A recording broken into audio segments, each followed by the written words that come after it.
I'm Gabby Gonzalez in for Tanae Howard. A lot to get to tonight on Newspoint, but first we start with those frigid cold temperatures out there right now. Central Indiana is under a wind chill advisory with wind chills well below freezing. Our weather authority has been busy all day tracking this big drop in temperatures.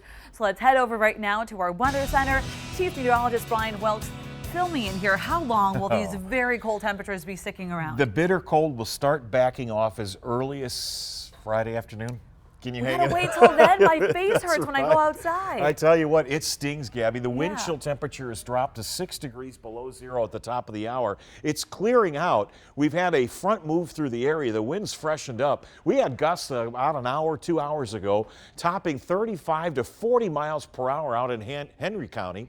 Gusts around 30 miles per hour up in Delaware County. After early morning low temperatures that went below zero, it's already feeling like it's below zero because we've added a lot more wind into the mix overnight.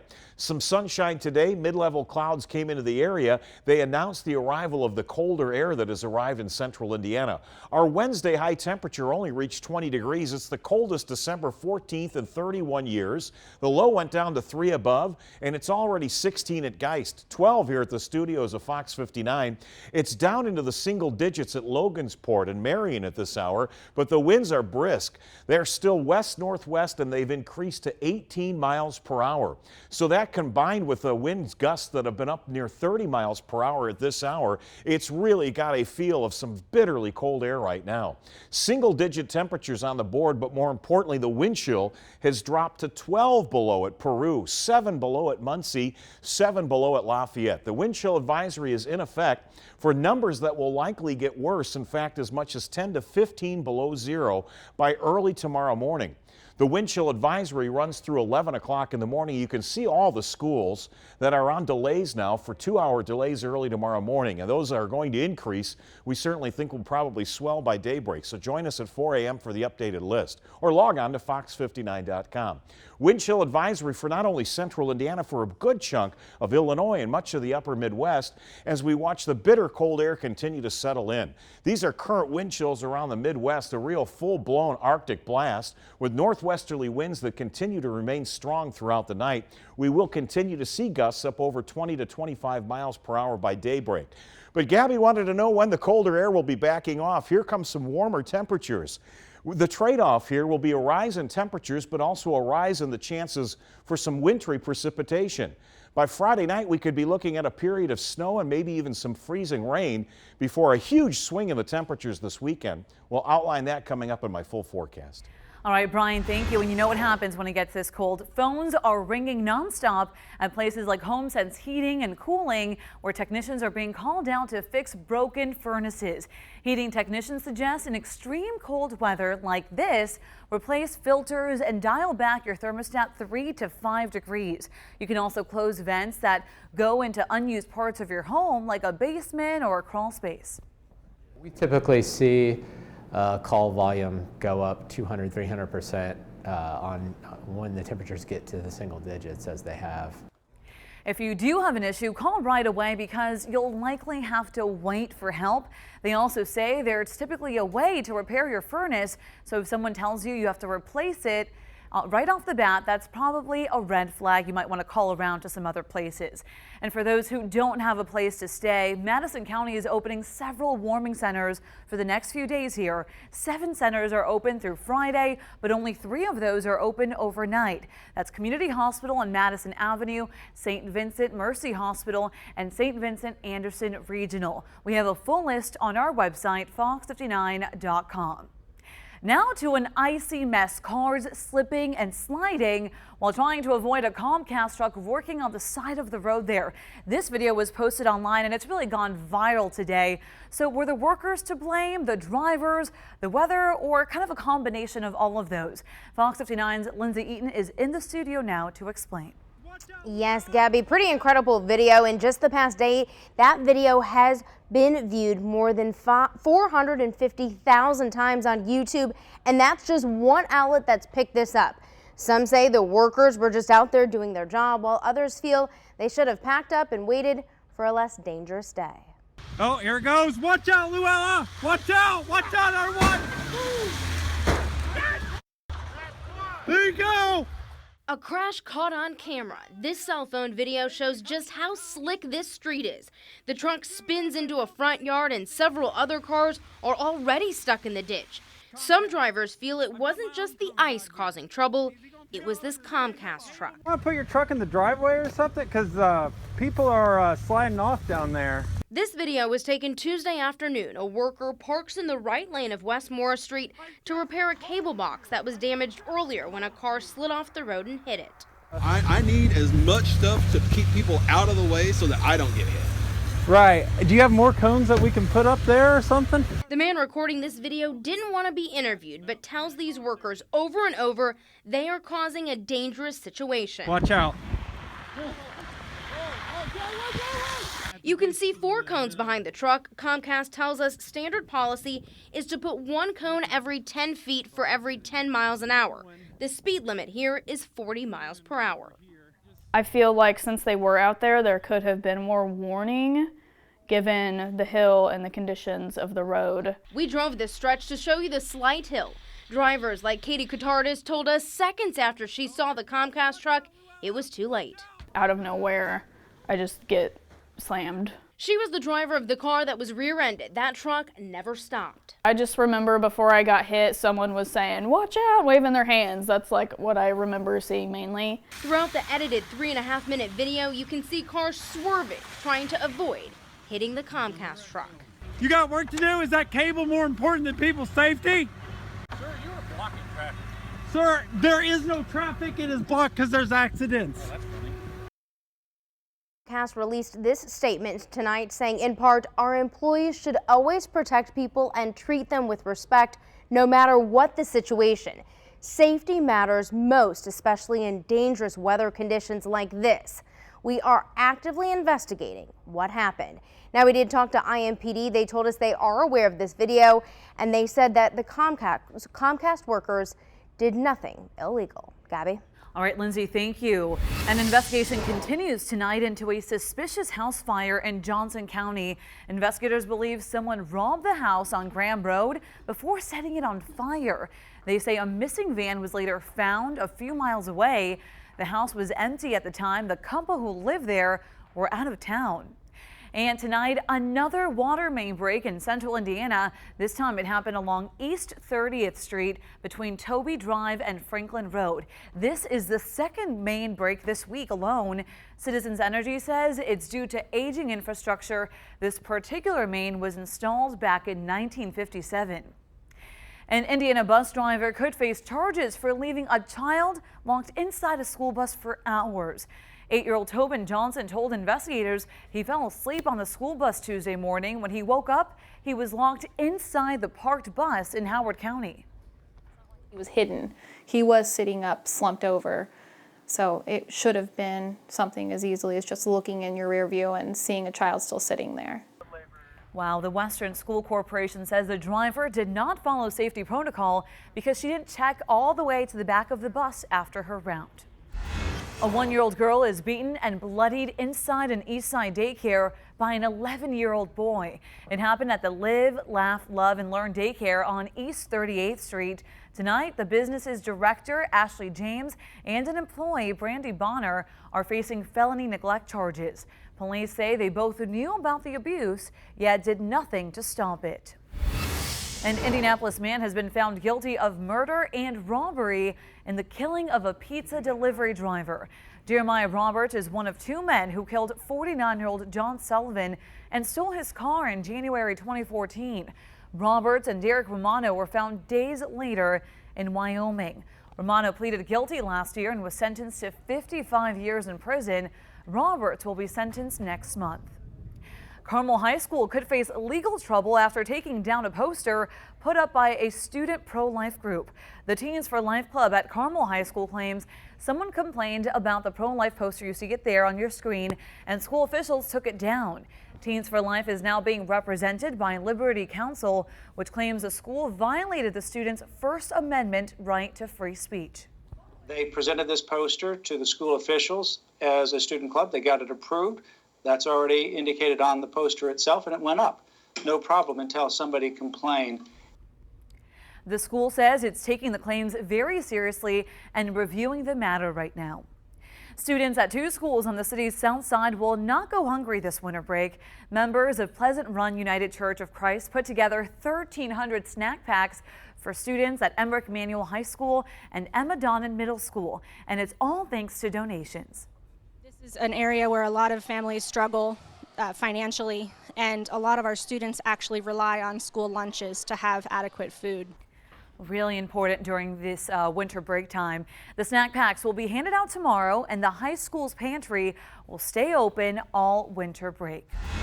Tonight, opponents of wind energy in Henry County say they feel duped. They thought, as numerous county officials also told Fox 59, that Apex Clean Energy needed a road agreement to move forward there. Turns out they didn't, and the commissioners had already approved the agreement back in May. Tonight, residents still voiced their concerns. We were led to believe that the road agreement still had to be passed. It's a placating tactic that the commissioners use. Don't worry yet. We still have to get past the road agreement. Then we hear today it doesn't really matter if the road agreement passes or not because they can go ahead without it. An Apex representative says they're now ready to get started on their $300 million investment in that county. Well, coming up on Newspoint, a new home for an organization focused on helping women get sober. I'll show you their new facility and why it could help more women who are battling addiction. Plus, an FBI warning for kids, the important message they want young people to know before it's too late.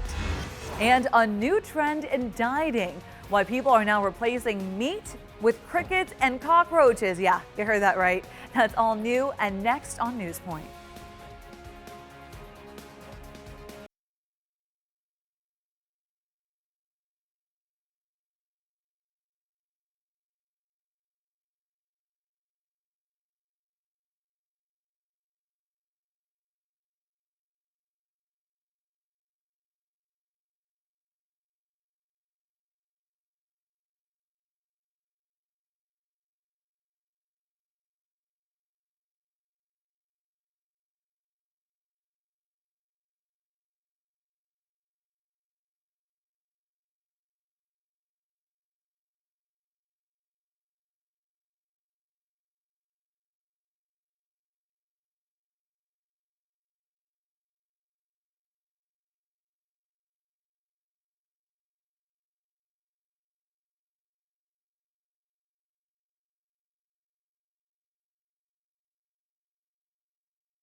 An organization focused on helping women get sober gets a new home. This was a ribbon cutting at the new Dove Recovery House on Indy's near north side. The services offered by this organization are at the center of a new plan rolled out by Indy Mayor Joe Hogsett this week. The ultimate goal is to help more women struggling with addiction and keep them from ending up in jail. On this cold December night, this building is filled with warmth. I fully believe that they gave me the foundation for my sobriety. Women like Christine Lewis-Matthew turning to the Dove Recovery House for a path out of a lifestyle driven by addiction. To learn what it takes to be successful in life without drugs, there are no words for it. I was lucky back then. I only had to wait 10 days for a bed. But until now, some women were waitlisted for 2 to 3 months before getting a bed at the original house. A lot of them are homeless. They're not working, so they don't have an income. So it's critical to have a place like Dove House for them to come to. So a year ago, they started applying for grants and getting donations, all of it to get to this point. A new, larger Dove Recovery House with 38 beds compared to just 22 at the old home. Knowing that this is going to be able to help so many more women, hopefully the wait time will be less because of that. It's going to mean so much to women in the future. The efforts here go hand in hand with the plan announced this week by Indy Mayor Joe Hogsett to reform the criminal justice system in Marion County. He's pushing to address mental and substance abuse problems outside of a jail cell. They sit in jails without treatment, without help, and then when they're released, they go back to doing what they were doing before. We have to stop that. Women in crisis getting a roof over their heads and counseling at no cost. When you remove that as a barrier, they can really focus on their sobriety and getting healthy. Dove Recovery House is one of just 4 organizations in Marion County that offer help to women fighting addictions. The women moved into the new house tonight. Well, listen to this. Hoosiers are likely to see a tax increase in 2017. State Senator Luke Henley says Indiana does not have enough money to maintain ongoing road and bridge projects, much less start new ones. He says a tax increase or charging tolls will likely be the 2 options for fixing the state's roads. Henley did not say how much this tax would be, but will likely reveal more details next month. Time now for your news flash. President Obama just blocked states from defunding Planned Parenthood.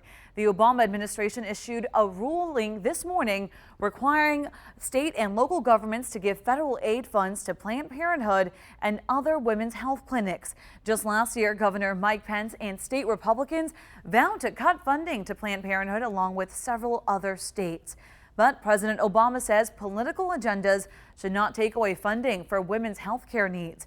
However, President-elect Donald Trump can get rid of this rule when he comes into office. Newtown, Connecticut held a moment of silence today, remembering the young victims of the Sandy Hook massacre, which took place 4 years ago today. The mass shooter killed many children. They were talking about 20 young victims and 6 educators at Sandy Hook Elementary School back in 2012. While families continue to mourn those lives lost, many are pushing for new laws to prevent gun violence and bring gun safety education to schools.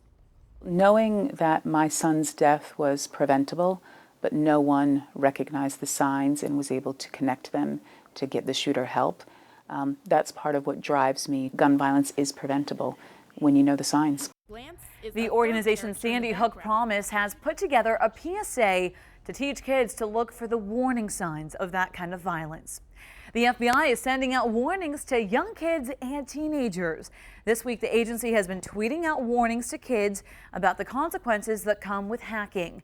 The FBI hopes to teach children to use their passion for technology to become cybersecurity experts instead of hackers. The agency also wants to remind kids that there are huge penalties and consequences when it comes to hacking. Okay, Christmas is less than 2 weeks away, but it's not too late for kids to get a call from the North Pole. The Santa Phone Project lets parents schedule a call from Santa's headquarters. When the phone rings, kids can tell one of his helpers what they want for Christmas and, of course, answer if they've been naughty or nice. Very important stuff. The call is recorded and sent to parents via email. The company is donating $1 per call to Toys for Tots. Oh man, that takes me back to the good old days when you'd call in and find out where Santa's sleigh was at. That goes back a long time ago. And I think they charged us about $1 each time we called on the hour. And my mom and dad were not too thrilled about that. You may not be too thrilled about these cold temperatures either. It's going to be frigid tomorrow morning with a wind chill of 15 below. Thermometer that hits 2 and only recovers to 16 tomorrow. This early season Arctic air is sticking around for at least a day and a half, but begins to back off on Friday. The trade-off will be a chance of some snow or a wintry mix of sleet and freezing rain briefly Friday night as temperatures climb to a late day high of 27, continue to rise overnight Friday into Saturday, where we could potentially see a 50-degree temperature with rain around, only to have the temperatures do an about face and a new Arctic blast hits Saturday night. Could briefly change us from rain to snow, some accumulation, but back to some Arctic air to end the weekend. All right, Brian, thank you. Okay, diets are not a new thing. They've been around for centuries, but the latest trend is really grossing people out. So what's the point? More and more people are choosing the bug diet. That's right, eating things like crickets and cockroaches instead of meat. Advocates of the bug diet say these bugs are rich in protein and are a sustainable meal using dramatically less water and land for farming. Chefs on social media are coming up with ways to make the bugs taste a little more enjoyable, like making crepes out of ground up cricket flour. And you can actually buy that cricket flour at Whole Foods. I know this guy, Chris Hagan. Are you rushing out to get Buffalo that style roaches. That's where it's at. Let's open a restaurant. I'm going to stick to the regular wings, chicken, I'll do that too. no bugs for me. Hey, the Colts, they have a bug in their